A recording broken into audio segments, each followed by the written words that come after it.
Hello and welcome. I am Amarachi Ubani. Tonight, Speaker of the House of Representatives, Yakubu Dogara, seeks international intervention in resolving welfare problems of internally displaced persons. The governors of Benue and Nasarawa states, wade into persistent communal clashes, agreed to stop frequent bloodbaths.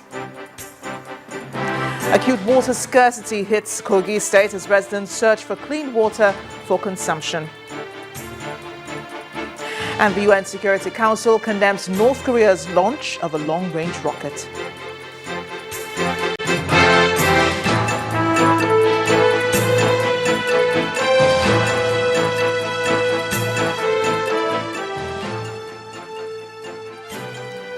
Tonight we begin in the South, specifically in Edo State, where the Speaker of the House of Representatives, Honorable Yakubu Dogara, is drumming up support for displaced persons.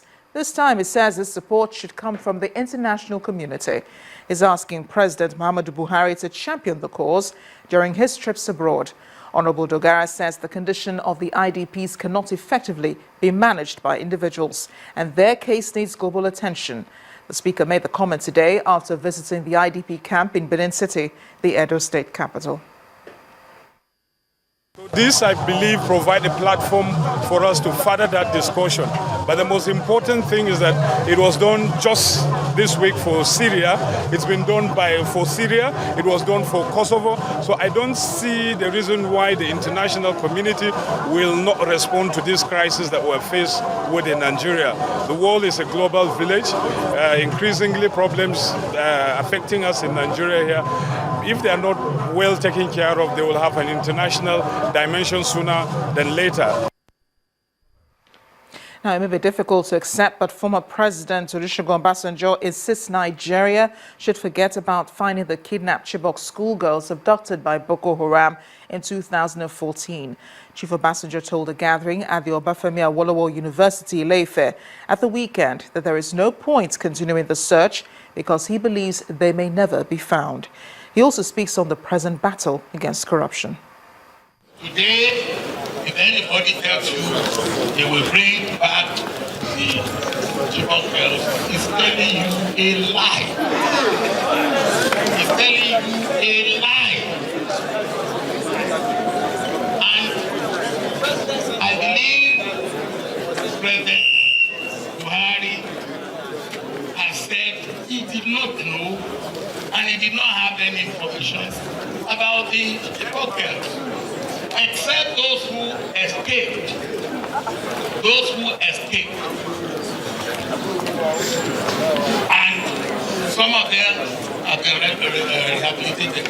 I have been involved, directly involved in sending 5 of them to America.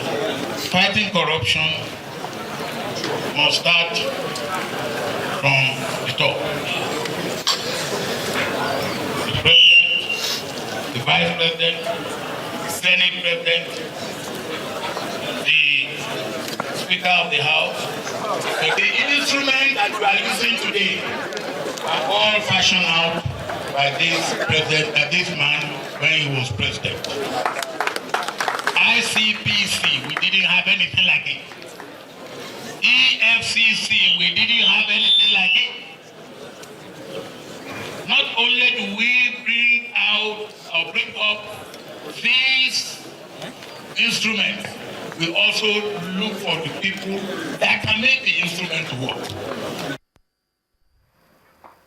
Recent clashes between farmers and herdsmen have compelled the governors of Benue and Nasarawa states to shift their next security and peace meeting to Agatu local government area in Benue State. 9 persons were killed allegedly by Fulani herdsmen during the week in Agatu community, barely 2 weeks after the signing of a new peace deal at a meeting by the governors of both states. Sad reminders of the murderous attack in February 2015 in which 86 members of the Agatu community were massacred by suspected herdsmen.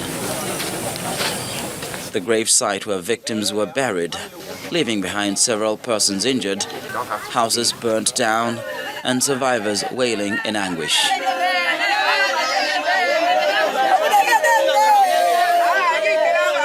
The spectre of the bloody attacks has reared its head again barely 2 weeks after a peace deal was brokered between the farmers and herdsmen and presided over by the governors of Nasarawa and Benue. The Benue State Deputy Governor visits the affected community in Agatu local government area to assure them of government's commitment to their welfare.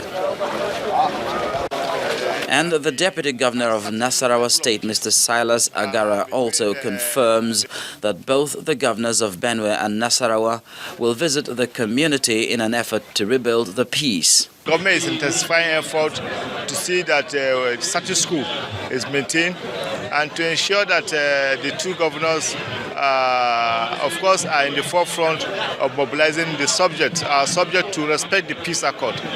I want to assure you that very soon the two governors will be in Agatu to interact and to interface with the community, with the Agatus. The upcoming peace meeting is to hold on both banks of the river Benue, which is a natural boundary between communities in Nasarawa and Benue states.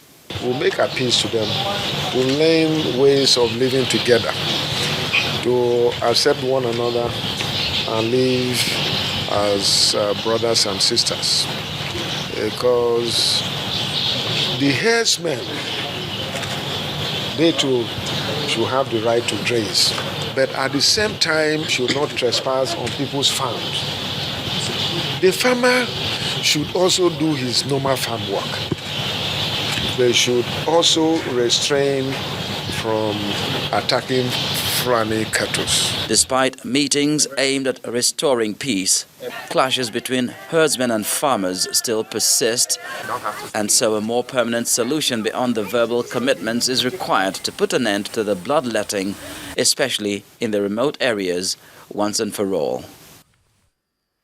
The embattled senior advocate of Nigeria, Mr. Riki Tafa, has denied the allegation by the Economic and Financial Crimes Commission that he was arrested for obstructing the course of justice.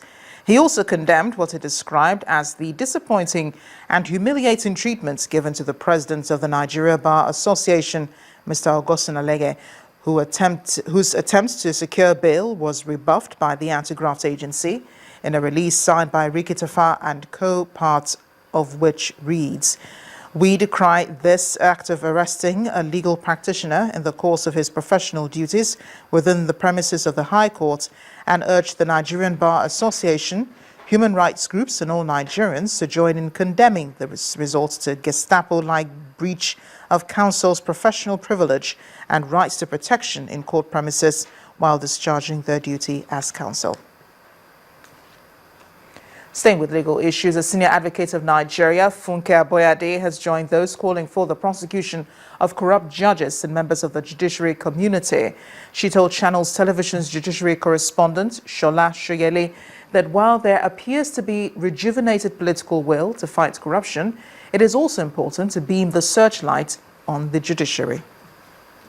We're all aware that some members of the judiciary, their conduct is less than stellar, which is unfortunate because I have many friends who are judges who I know are hardworking, who would never take a bribe, who would throw you out.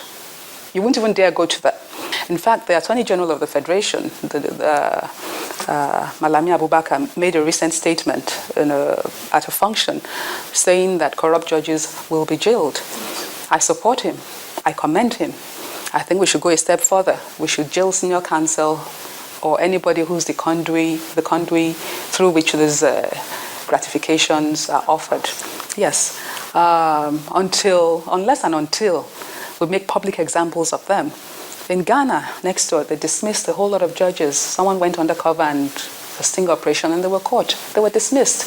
We shouldn't allow such judges to retire to enjoy their loot, because this thing has a domino effect on society.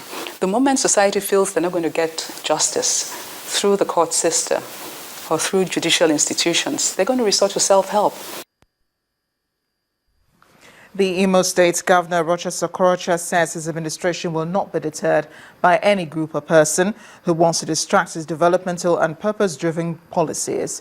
The governor made this known when he received youths under the auspices of Concerned Imo Youths Assembly at Government House, Owerri, the state capital.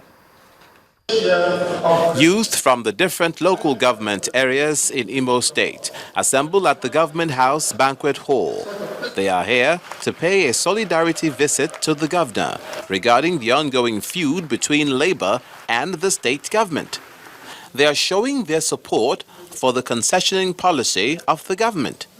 Imo youths are interested in what government is doing now because today determines tomorrow, and we cannot fold our arms when a few individuals hiding under the flag of Labour are planning to destroy the legacies of our dear governor in pursuit of their selfish and personal interests. Imo youths support the suspension of some health workers and staffs of some parastatals who have been collecting fat salaries without justifications. Governor Rochas Okorocha reiterated his commitment to building the state, calling on Labour to support his concessioning policies. Our security system has improved better than it has ever been before. Our educational system is much improved, with school enrollment higher than it has ever been in history.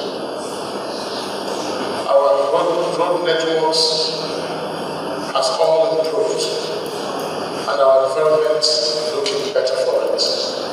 I'm still starting to make Imo State better because I swore to that the very part of our constitution and my commitment that I will leave Imo State better than better.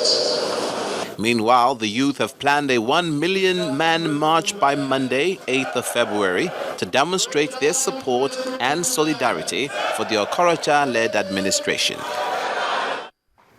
In part two, after the break, River State Governor Nyesom Wike joins other PDP governors to celebrate his victory at the Supreme Court of Nigeria. That's in a moment. Please stay with us.